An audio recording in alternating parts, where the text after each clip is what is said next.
Dans le Sahel, au nord du Burkina Faso, le troisième pays le plus pauvre du monde, la sécheresse détruit les derniers pâturages.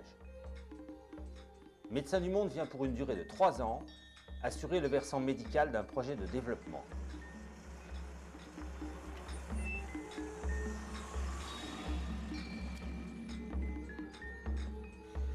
C'est à la demande des groupements villageois, les NAM, et de leur courroie de transmission, SOS Sahel International.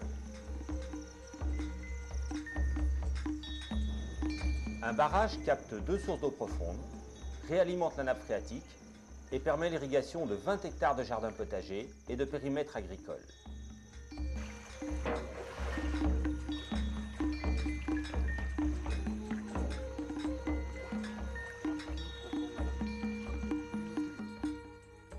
Cette lutte communautaire contre l'avancée du désert est un frein contre l'émigration de la population rurale et des nomades touaregs vers les bidonvilles des grandes villes africaines. Le pari est de fixer et de préserver l'identité de ces populations et également leur santé.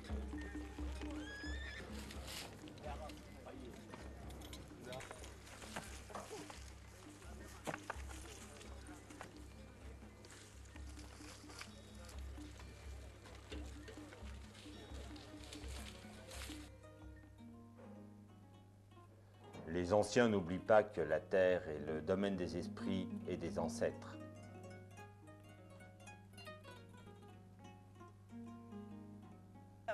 Entre tradition et modernité, la philosophie de ce projet villageois est d'évoluer pour rester soi-même et de développer sans abîmer.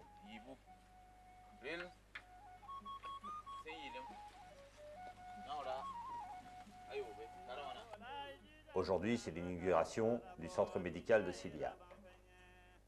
Camarades, le centre sanitaire de Silia est un volet d'un projet intégré comprenant un barrage et 2 aménagements agricoles, un projet de reboisement et de construction de sites anti-érosifs, un projet de promotion féminine avec un centre d'alphabétisation fonctionnelle et de formation en gestion, un moulin à céréales, l'élevage de moutons de case, un projet de pisciculture villageoise.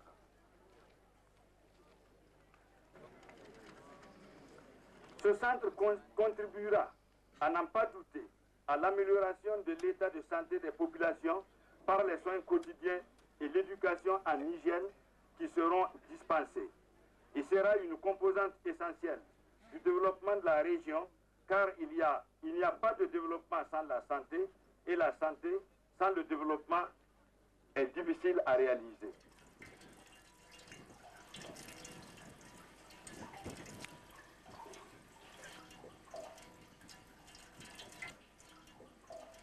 Ce château capte une source à moins 60 mètres de profondeur et permet l'alimentation en eau potable du village de Silia et du complexe médical.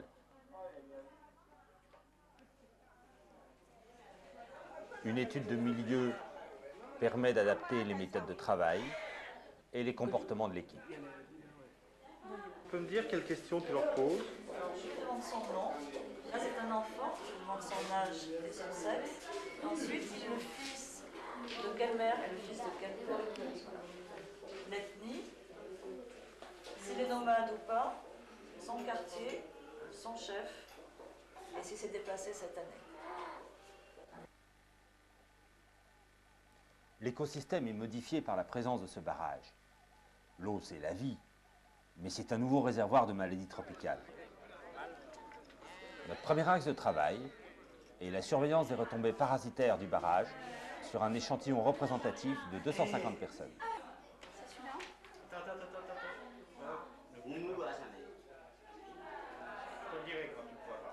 Ça marche, Jean-Claude? Ça a l'air de marcher.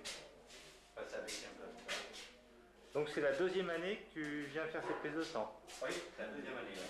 Tu avais prélevé combien? En prélevant combien de personnes? 250 à chaque fois. Les mêmes familles sont reprises une année sur l'autre. Donc les prélèvements consistent, les analyses consistent?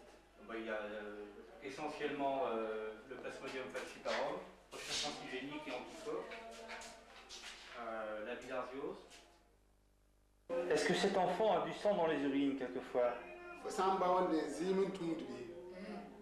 Que oui. Il se baigne dans le barrage? Que oui. Qu'est-ce qu'il fait dans le barrage? Je pêche aussi dans le barrage.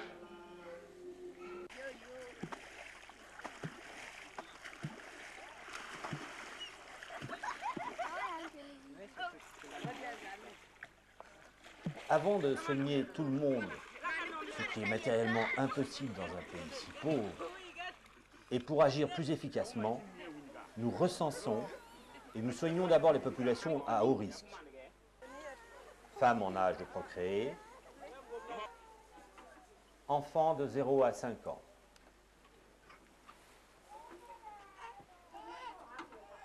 L'épidémie de méningite est arrivée à Kitao et à Waiguya, donc il y aura peut-être des cas de méningite ici dans le village à Silia. Donc si un enfant est malade, 7 ans, il ne faut pas qu'il hésite rapidement, très rapidement à venir voir Bila, qui va très rapidement regarder si c'est une méningite. Et Bila a reçu un protocole de traitement pour faire face à cette épidémie de méningite et Aruna a un stock de médicaments pour traiter ces méningites.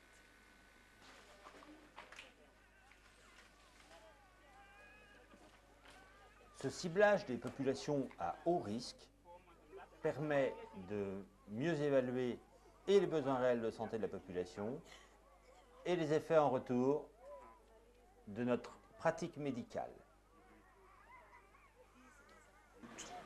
On prend donc les enfants de 6 à 9 ans, sur les enfants de 6 à 9 ans, et on fait des gouttes épaisses systématiques et ensuite on les administre la posologie donc de 25 mg de parties par kilo pendant 3 jours.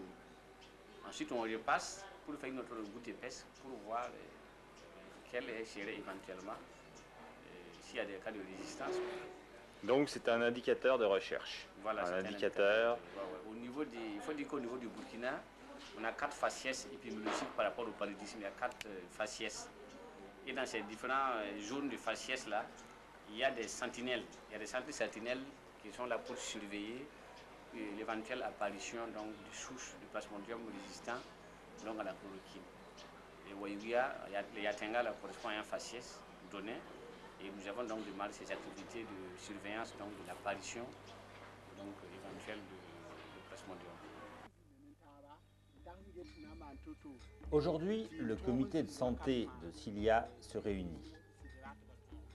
Ce comité sert d'intermédiaire entre l'équipe médicale et le reste du village pour faire passer des mesures de prévention, nutrition, soins de santé primaire.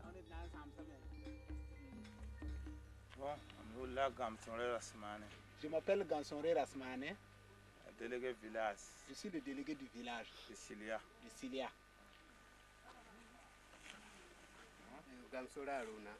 Je m'appelle Gansonre Aruna.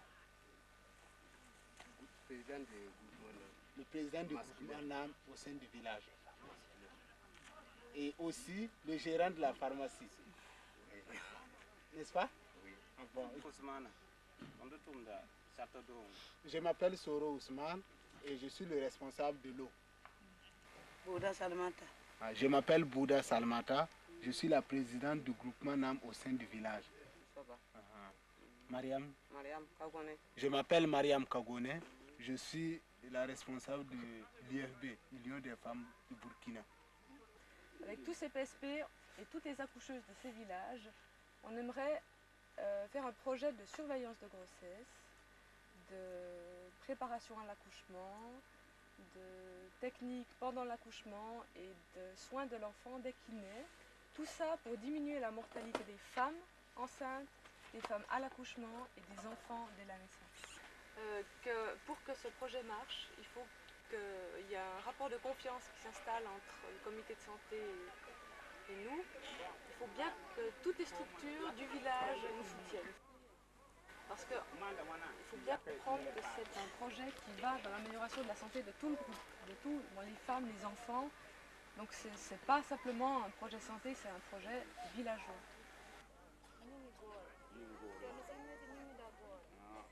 L'équipe MDM redynamise donc les 11 postes de santé primaire de la zone de Cilia par une meilleure formation des agents de santé et accoucheuses villageoises. Tu as quelques médicaments? Qu'est-ce que tu as comme médicaments? L'aspirine et l'ivermectine, et puis pommade pour les plaies, et puis pommade pour les yeux. Sur le modèle de notre pharmacie pilote de Cilia, nous relançons actuellement 5 pharmacies déjà existantes mais non fonctionnelles. Approvisionnement en médicaments dans le pays même au Burkina Faso après don d'un fonds de roulement initial, formation du gérant villageois. L'autofinancement de ces pharmacies est obtenu en 6 mois, mais pas l'autogestion complète. Pendant combien de temps faudra-t-il superviser? Le minimum serait bien de superviser jusqu'à fin novembre pour ce qui est de Cilia Titao et des autres dépôts du département. Voilà. Là déjà ce serait bien. Et après, il n'y a pas besoin d'une personne permanente, mais qu'il y ait quelqu'un qui passe tous les 3 mois.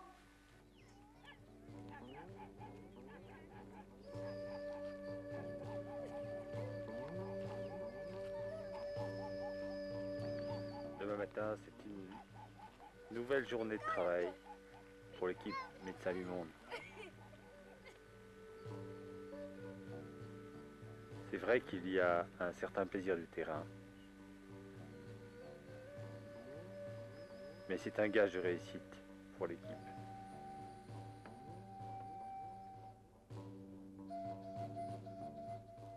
Cette réussite, c'est aussi l'animation médicale du futur centre nutritionnel. C'est la chaîne du froid des élèves ingénieurs de l'INSA de Lyon pour éviter la perte des vaccins ou la détérioration des prélèvements sanguins pour l'étude du sida. C'est la fabrication locale de ces objets d'artisanat à l'intention de Médecins du Monde Échange. Et c'est le passage à Cilia d'écoles françaises à la découverte du tiers-monde.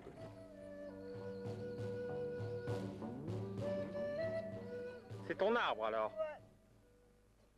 Il pousse. Tu l'as arrosé? Ouais.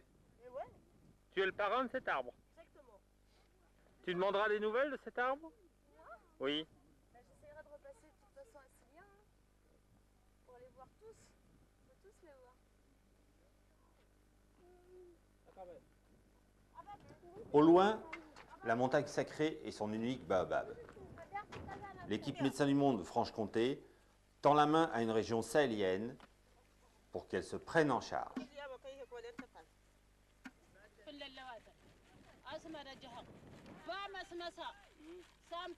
Cette synthèse de deux civilisations, de deux mondes, visibles et invisibles, est un échelon dans la construction d'une société développée, ni occidentale, ni traditionnelle.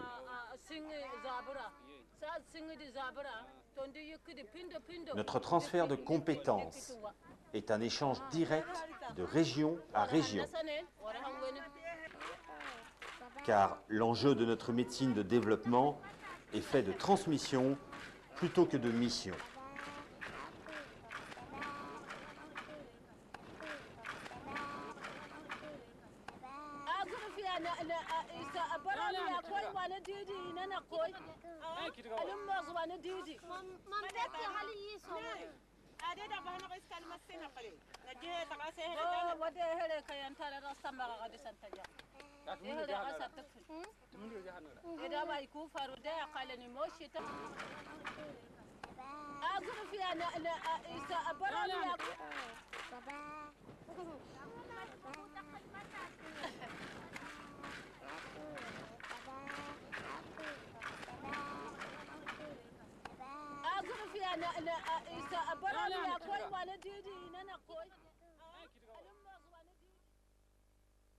Qu'est-ce que ça te dit?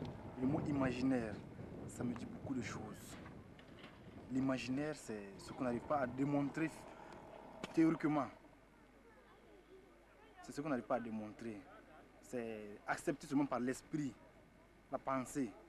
Mais on n'arrive pas à développer ça verbalement. C'est ça l'imaginaire. Je ne sais pas si vous voulez une autre définition encore. Oui. Bon, l'imaginaire aussi, c'est par exemple l'existence de Dieu. C'est quelque chose d'imaginaire, c'est de l'ambigu, l'inconnu. Et on attribue ça à l'imagination. On dit que bon, c'est le développement et les manifestations de l'imagination et de l'esprit qui amène l'imaginaire. Sinon, l'imaginaire, c'est pas déterminé.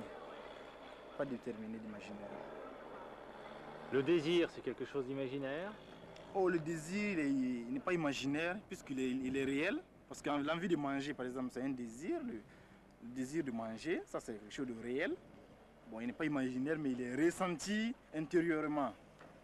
Il n'est pas imaginaire. On ne peut pas désirer quelque chose de manière imaginairement, on peut pas désirer quelque chose. C'est pas possible. Selon ma conception. Jamais tu rêves d'un désir de femme qui n'existe pas, ou c'est pas dans l'imaginaire? Rêver désir de femme qui n'existe pas, bon, ça, le rêve, ça c'est un rêve, hein. Le rêve peut être attribué à l'imaginaire. Mais le rêve, ça ne se produit pas dans le conscient, c'est dans le subconscient. Puisque quand on rêve, on dort déjà. Alors que... On rêve jamais debout, on rêve jamais éveillé. Je n'ai jamais rêvé debout. Hein. Quand brusquement on se sent bien dans une situation éveillée, est-ce que c'est pas un rêve? Entre le rêve et la réalité, est-ce qu'il n'y a pas une frontière? Il y a une frontière limite? Oui, il y a une frontière entre le rêve et la réalité. Elle est très nette avec des douaniers? Elle est très nette? Ça dépend de la conception de celui qui juge. Mais pour moi, la différence, elle n'est pas nette. Ouais, explique. Elle n'est pas nette parce que la réalité, c'est ce que je vis. Et le rêve, par exemple, je peux imaginer me mettre à penser à des scènes qui ne sont pas réelles, mais c'est un rêve debout, quoi, comme vous le dites. Vous voyez qu'il y a une petite différence. Un rêve éveillé? Un rêve éveillé, c'est ça. Tu en as beaucoup de rêves éveillés? Des rêves éveillés, non. Bon, tu en as quelquefois? Quelquefois, oui. Des situations malencontreuses ou bien dans le cadre de mon service où je me trouve dépassé par le travail, je suis débordé et je fais des rêves éveillés. C'est de l'angoisse, alors? Bah, bon, pas tellement l'angoisse, mais c'est dû au fait que je travaille trop, peut-être, quoi. Du coup, brutalement, je vois, bon, je vois des collègues, la nécessité des collègues, et brutalement, je vois cette nécessité qui se matérialise, mais c'est après ce qui se matérialise par la présence de collègues avec lesquels je travaille. Mais plus tard, je sens que bon, je me sens seul. C'est quelque chose pour me donner un certain courage. Un certain courage dans mon travail. Et que moi-même, je fais ce rêve éveillé là. Est-ce que quelquefois tu t'imagines blanc, tu t'imagines moine, est-ce que tu es bouddhique? Non, il ne m'est jamais arrivé cela. Si tu étais blanc, comment tu te verrais? Si j'étais blanc? Comment tu te verrais? Oh, je l'accepterais. Mais tu te verrais comment? T'imaginerais comment ta vie? Bon, cela dépendrait de mon cadre de vie parce que à votre place actuellement, je ne sais pas si vous vous plaignez d'être blanc. Moi, je ne me plains pas d'être noir. Bon, si j'étais à votre place, peut-être blanc, je l'aurais accepté ainsi. Et j'aurais vécu selon mes conditions. Ta part de rêve, c'est quoi dans la vie? Comment? Ta part de rêve, c'est quoi dans la vie? Ma part de rêve dans la vie. Ma part de rêve. Et le vrai rêve, ou bien ma part d'imagination, ouais, mes espoirs, mes espoirs. Bon, mes espoirs sont beaucoup vastes. Hein. Les espoirs sont beaucoup vastes. Vraiment, je ne sais pas si vous pouvez me poser la question sur un point précis. Là, je pourrais être plus explicite. Sinon, mes espoirs c'est large, très large. Vous pouvez essayer de situer la question plus clairement? Donc entre le rêve et la réalité, ta part de rêve te pousse en avant. Oui, ça arrive. Et qu'est-ce que ton imaginaire t'apporte à toi? Mon imaginaire m'apporte une certaine satisfaction personnelle. Ça apporte une certaine satisfaction personnelle à ma propre personne. Oui, oui. Parce que ce que j'imagine, c'est dans le cadre de ma vie personnelle. Et des fois, j'y vais en dehors de ma vie. Par exemple, ici, j'imagine que la population se sensibilise et devienne automatiquement compréhensive par rapport à certains problèmes de santé. Que la population devient acceptable. Du coup, ça, ce sont des rêves, des imaginations que je fais par rapport à mon prochain. Mais par rapport à moi-même, c'est autre chose. C'est autre chose. Et un imaginaire dans le présent. Là, c'est l'imaginaire presque dans l'avenir. L'imaginaire pour toi dans le présent. Est-ce qu'il existe? Est-ce que tu le conçois?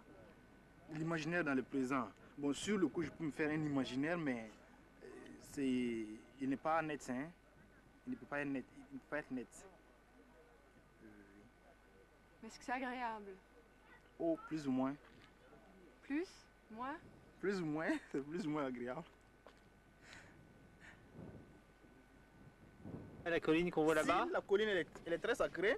Elle a une grotte souterraine qui renferme beaucoup d'eau, des poissons et des caïmans sacrés. Bon, elle est inaccessible aux étrangers, mais les habitants, qui sont des fils même du village, y pénètrent souvent et peuvent vous dire tout ce qui se passe dedans. Il y a beaucoup de choses sacrées dedans. C'est mystérieux parce que, vous voyez, il n'y a pas de cours d'eau ici. Mais quand il pleut, les poissons apparaissent et les poissons viennent de ces souterrains-là. Ils apparaissent et ils suivent l'eau de ruissellement et bon, partout on trouve du poisson. Les caïmans, c'est la même chose. Ça abonde ici pendant l'hivernage et une fois que l'hivernage, l'eau tarit, ils rejoignent la colline et vivent là-bas. Quand les gens y vont, ils font des vœux, ils souhaitent, ils parlent un petit peu. Oui, puisque ces caïmans même sont des parents, ce sont des villageois même. Il paraît que c'est leur descendance qui forment la chefferie même du village. Si bien qu'ils font des dons à cette colline, ils font des dons, ils émettent des vœux, et bon, qui arrivent à se réaliser de par l'attachement qui existe entre eux et puis ces caïmans sacrés. Ils y vont souvent? Ils y vont souvent, très fréquemment. Ils y pensent souvent? Si. Dans leur vie quotidienne, cette montagne sacrée, elle a un pouvoir, elle a une importance? Si, elle a la montagne sacrée a un très grand pouvoir. C'est un refuge pour tout le village entier. En cas de guerre, par exemple, ça peut servir de refuge. La grotte peut contenir tout le village. Ça peut servir de refuge. Donc, vous voyez à quel point c'est intéressant et c'est important. En période de sécheresse, est-ce que les gens vont se rendre, vont interroger la montagne sacrée? Oui, en période de sécheresse, ils vont là-bas, ils font des sacrifices, ils demandent à ce que la colline fasse sortir des animaux. Et quand ces caïmans sortent, ils sont assoiffés, ça provoque la pluie. Quand ils sortent, ils s'éloignent de la grotte, ils s'éloignent de l'eau, ils sont assoiffés, ça provoque la pluie pour eux. Si moi, un étranger, je pénètre, qu'est-ce qui va m'arriver? Je ne sais pas si vous permettront de pénétrer. Mais si je pénétrais en force la nuit avec une lampe électrique, qu'est-ce qui m'arriverait? Vraiment, je pense qu'il y a des forces invisibles qui pourraient vous combattre. Par exemple, assombrir le chemin pour vous et que vous ne puissiez pas avancer. Ça, c'est possible. Parce que je ne suis pas du village ou parce que je suis blanc? Oui, parce que vous n'êtes pas du village. Même moi je sers dans leur village, je suis africain, burkinabé comme eux. Bon, ils m'ont amené sur la colline, j'ai vu la grotte, l'ouverture de la grotte, mais je n'ai pas eu accès à l'intérieur. Donc, cette grotte-là a des propriétaires. Dans le village même, c'est pas tout le monde qui est admis là-bas. Hein. Il y a une secte. Une secte qui dirige. Quand un enfant naît, est-ce qu'il y a quelque chose qui se passe par rapport à la montagne magique? Quand un enfant naît, bon, par exemple, on peut confier, quand l'enfant naît, le placenta, il peut être enseveli là-bas. C'est leur protection.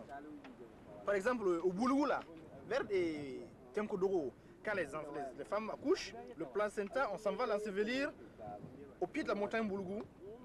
Et on dit que tous les enfants sont confiés à cette montagne sacrée, ils ont la protection donc de la montagne. Ici, c'est la même chose. Donc la montagne, c'est un peu la mer? Oh non. Non. C'est pas la mer, bon, mais c'est en quelque sorte la racine même du village.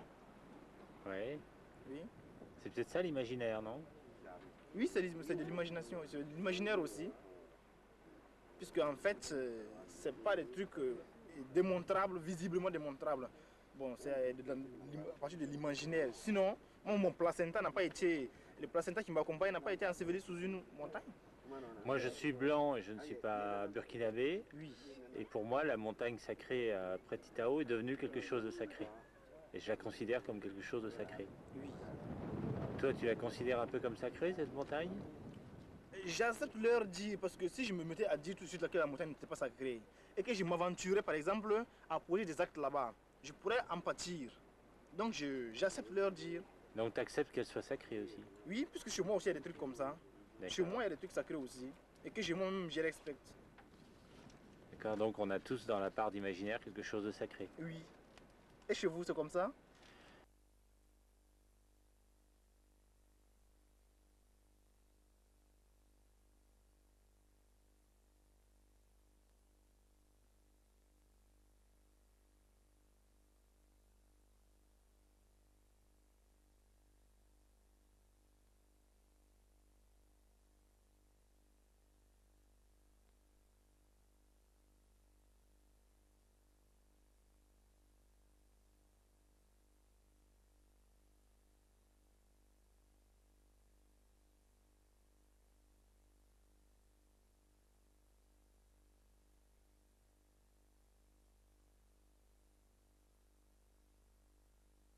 Voilà, donc en rouge les échantillons, en bleu la population totale de Cilia.